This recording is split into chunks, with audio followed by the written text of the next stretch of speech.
from Drakenseng.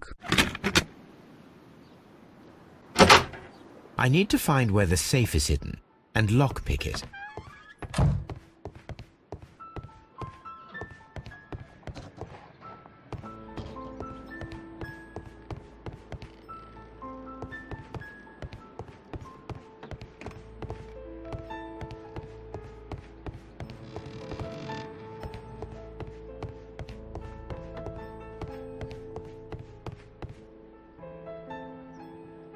This cupboard is an absolute mess. Several books have fallen from the shelves.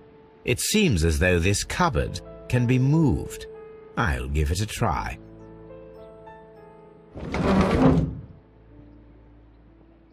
So, that's the lock I must open tonight.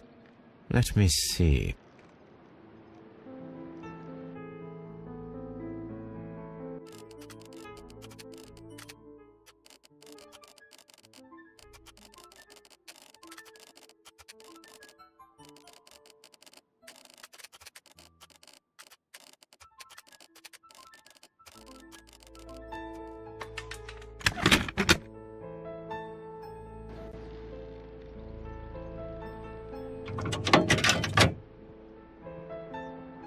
What a surprise! Another lock.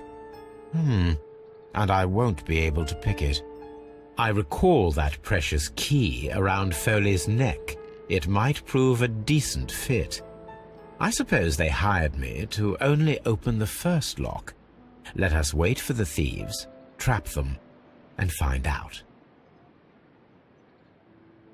Let us check the thieves' possible escape routes in the event that they are caught off guard by the police from the front door.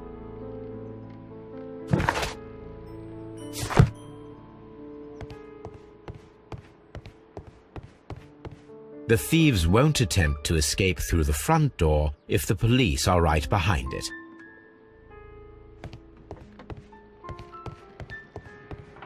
The ground floor window is a perfect way to escape the police. This works very well. No one will escape through this window now.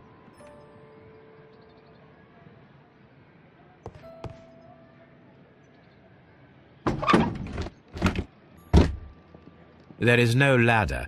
If anyone falls here, he will need assistance to get out.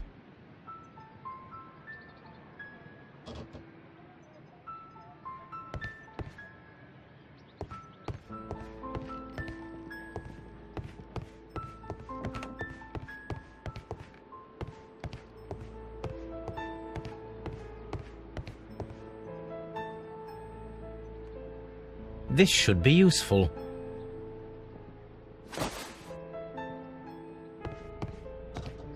This door is a perfect means of escape in an emergency.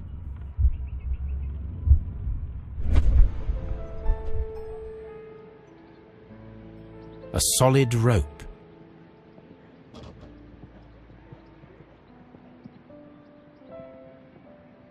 This should be useful.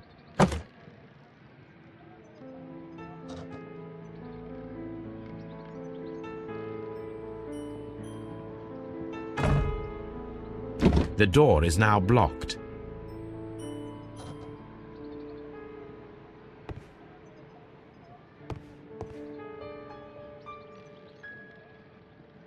Now, it's not an open hatch, just a nice carpet on the floor. I should walk carefully here, else my plan will be ruined.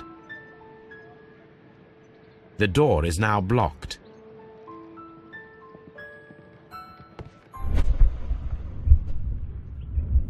Now, if a thief runs through the kitchen, he'll pay a surprise visit to the cellar.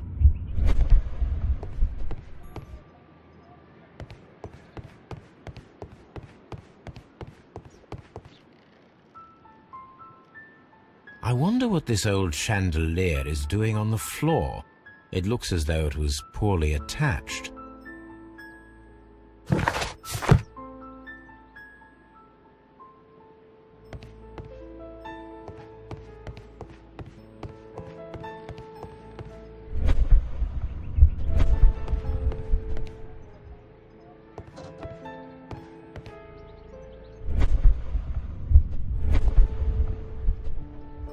This should be useful.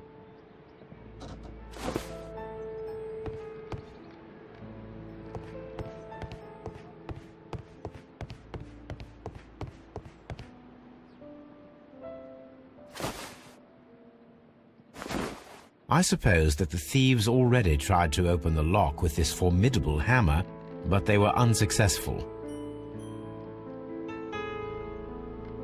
Now, if anyone takes the hammer, the rope will uncoil and make the chandelier fall. If he runs through the dining room and takes a sledgehammer to force open the door, the chandelier will knock him down.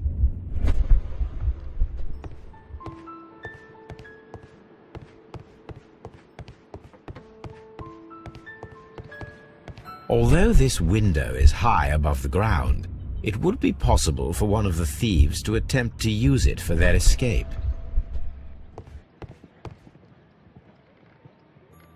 This should be useful.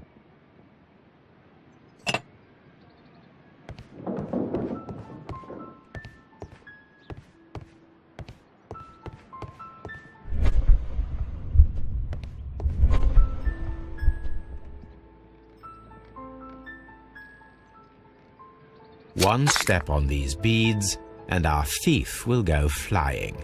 I should walk carefully here, else my plan will be ruined.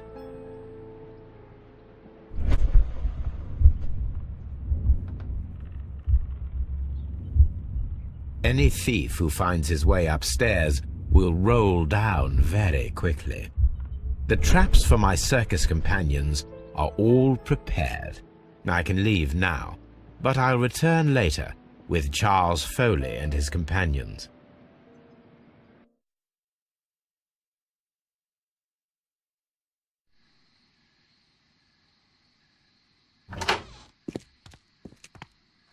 Police! Police!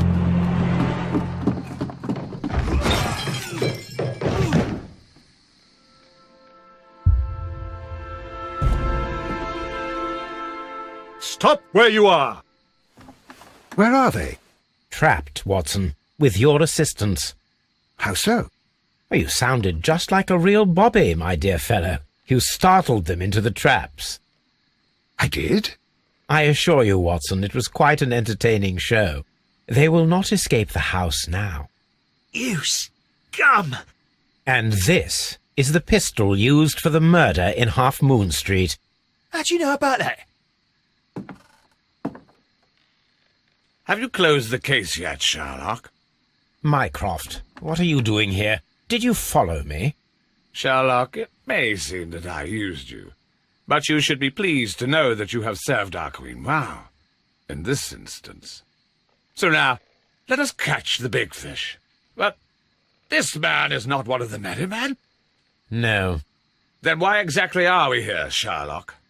This gentleman, Charles Foley, has been involved in a double murder, and the hunter of a set of valuable antiques, the Hellenistic treasures, which disappeared in a theft many years ago. You're no better than the coppers!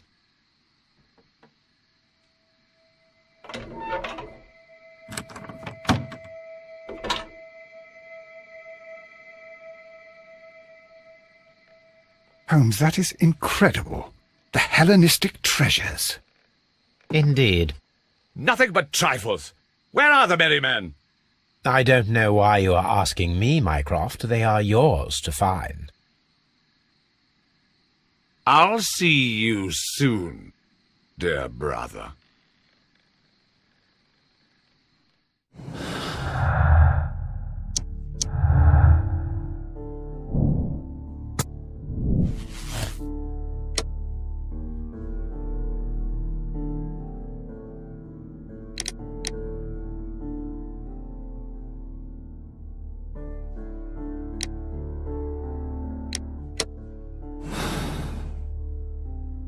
Don't move, you flim-flammer.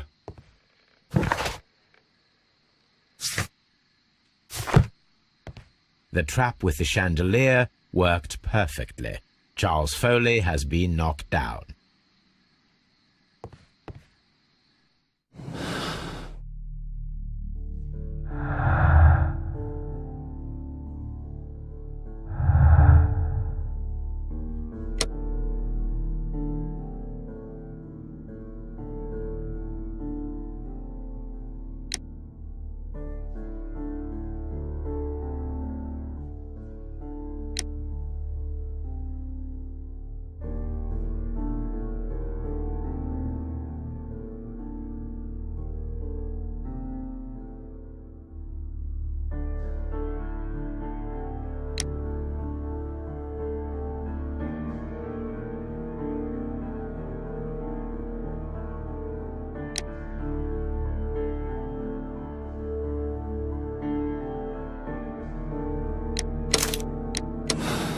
Charles Foley, you were a witness to a double murder.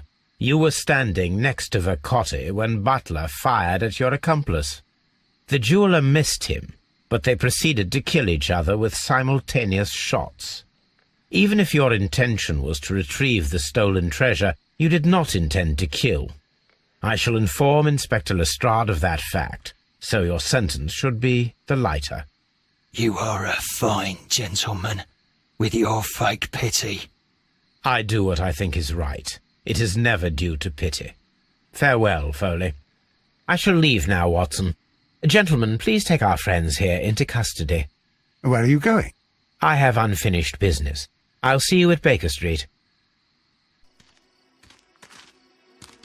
Be careful with the lamps. Don't bring them too close to the barrels. Good evening, gentlemen. Who's there? That is of no importance. What matters is who you are and the plans that you have here. So you can stop us from carrying them out? Eventually, yes. Hey, careful. You'll blow us all up. I'm listening. We are a group known as the Merry Men. But I suppose you knew that already. We are the men who've already lost everything of value in their lives. We are ruined shopkeepers. We are workers who were fired from their jobs, honest people who were robbed. We were forced out from our homes and thrown onto the street, and all of this in the name of the so-called law. The laws that were set out by our government. The laws that make the commoners only more vulnerable and the wealthy more protected. We are not only from the British Empire. Some of us are from the New Lands, America, Australia, and we are many. But men we are still, and we are merry for that we stopped being afraid. For those powers that be had done their best to plant the fear inside our souls, and we accepted it so easily. The fear advised us to keep our heads bowed. It prevented us from fighting. Bankers and politicians, they own our lives, our work, our bread, and they push us to compete between each other, just to see who may serve them better. But in the end, they are the few, so they are weak. They are nothing without their titles. We should not fear them. Our so-called masters should fear us instead. The time has come for our group to stand tall. Our great and many merry men. We are going to blow up the London Stock Exchange. No lives shall be lost. But ownerships, debts, and property titles? They shall all be destroyed. They're only papers, after all. So many people will be freed over this night. That is a radical step to take. What result do you truly expect? Chaos. But soon people will understand that they are free, and that they don't belong to anyone. They will be able to work for themselves, together, without letting the rulers dictate what to do, and finally justice will arise. What you are intending to do is a crime. It is not justice. How do you see justice, then? Kids go to prison for a loaf of dry bread. And how many lords do you see punished for stealing from their people, sending them to their deaths in mines or overseas to fight for land? Our masters wouldn't hear us. So now it's time to sing the song of the merry men. Will you let us do our duty?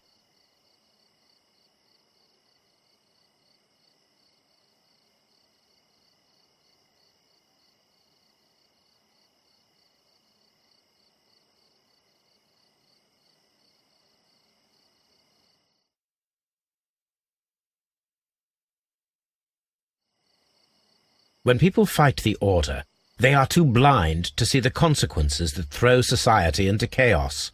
I shall stop your actions, but not you. Run. Now!